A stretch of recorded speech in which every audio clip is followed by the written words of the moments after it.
Hey there, this is Michael with the Black Belt Project, and what I wanted to do was kind of walk through my first post here on BlackBeltProject.com, and that was kind of kickstarting my GTD 30-day challenge.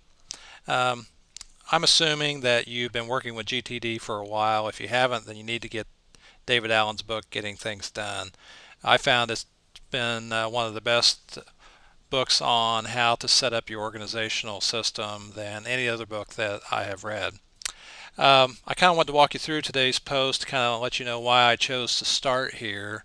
I found that if you've fallen off the bandwagon or you're just kind of getting started, uh, trying to make and accomplish little goals will help you create some momentum that you need to progress on to some things that are tougher to get done. So I started with GTD voicemail because that's where I've started my daily review checklist that I've created over a period of time. And as such, I put it first because it's the easiest thing to get to zero and create a little tiny victory. So in today's post, I talk about voicemail. I suggest that the first thing you do when it comes to voicemail is you make a list of the voicemail boxes that you've got. Um, I have 5 voicemail boxes. I list them on my checklist in the order that you see here on the screen, but then I reordered them in the order that they are easiest to get rid of messages to the hardest. So like this is my home voicemail, um, and then some other voicemail boxes I've got. This last one here is where most of my work comes through. So those things are typically harder to get off of the list. Um, but I think it's a good idea to identify the voicemail boxes that you have so you don't forget to check anything. Now, you might not check it every time. Like, for example, my first voicemail box, I don't always check it, but I have it on there so that I remember to check it if I want to. Um, After that, the goal is to make sure that each day you empty your voicemail boxes to zero. Um, I think the next thing you should do is make a checklist of each step that you take to process your email so that it looks that way. And I kind of wrote down the things that I do. Um, and while it might seem mundane to write down everything, even if it's not a very important step, I think it's important to do because it does get all of these activities off of your mind, as well as everything that you need to do. So usually the first thing I do is get a pen and my capture tool. You can see in the picture here, this is what I use, 3x5 index cards, and there's my pen. And then I usually sit down at my computer, I check my voicemail, I'll write down the messages and then delete them, and then I'll repeat them for each voicemail box. Um, on some of the voicemails I get, I don't get messages. People just leave numbers. And just out of curiosity, if I don't have who it is and I got their number, I'll just check it in Google real quick. And that'll tell me if it's something that I need to know. Um, then if there's something I need to email or something I need to delegate, I use Basecamp to do that. And then if I get any calls I need to return, then I take care of those. Now, any calls that I can't return at the moment, let's say I'm cleaning out my voicemail over the weekend, I'll put it on my calls list and I'll use this RET colon so that I know when I look at my calls list that that's a call that I need to return. And then I go a little step further on I follow a certain format every time I put something on my calls list, and I put the caller, the phone number, and then what it was pertaining to. Um, After that, I delegate any items and make sure anything I need to do I put on my appropriate next action list.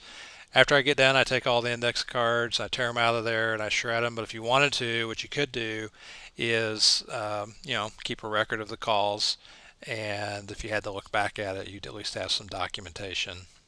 And then I also have this last thing on here. Occasionally, I'll clean my voicemail out, and the alerts won't clear out, so I'll go ahead and clear that little icon off. Uh, I usually like to process my voicemail on its own and not process everything when I get down to my physical inbox.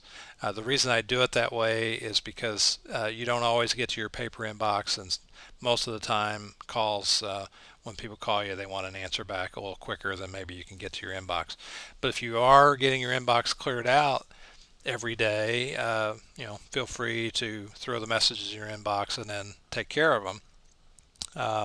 If you're not cleaning out your inbox, the paper one, then I would definitely handle it right away. That way, when you got done checking your voicemail, you know you definitely got it down to 0.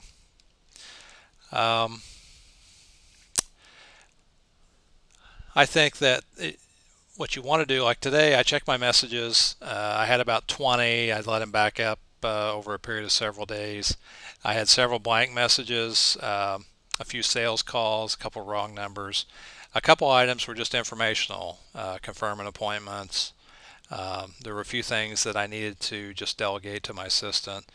A couple calls that I needed just to return and get more information, and then in turn I had to delegate some more stuff. So I went through all that stuff, got my voicemail box into 0, and now that I've done that, what you want to do is you want to make sure that from this point forward, if you've been struggling, is to start with your voicemail every single time and work your way down through that checklist, and then we're going to be adding stuff to that checklist as we go on. Some other tips that I put down here, I think you want to make sure that you check your greetings, make sure your greetings are appropriate. You can also check your voicemail settings. I know I went through each of my inbox or my voicemail boxes, and there were different settings that you could use that might make handling voicemail a little quicker. Personally, at home, I have a non-published number that I don't give out to anybody but friends, and then I have a voicemail box that goes straight to voicemail that I give out to anybody that needs my number, unless it's clients or people that I need to do business with and actually have to talk to. I think it's a good idea to make it a best practice to return calls the same day or within 24 hours, and maybe even put that on your greeting.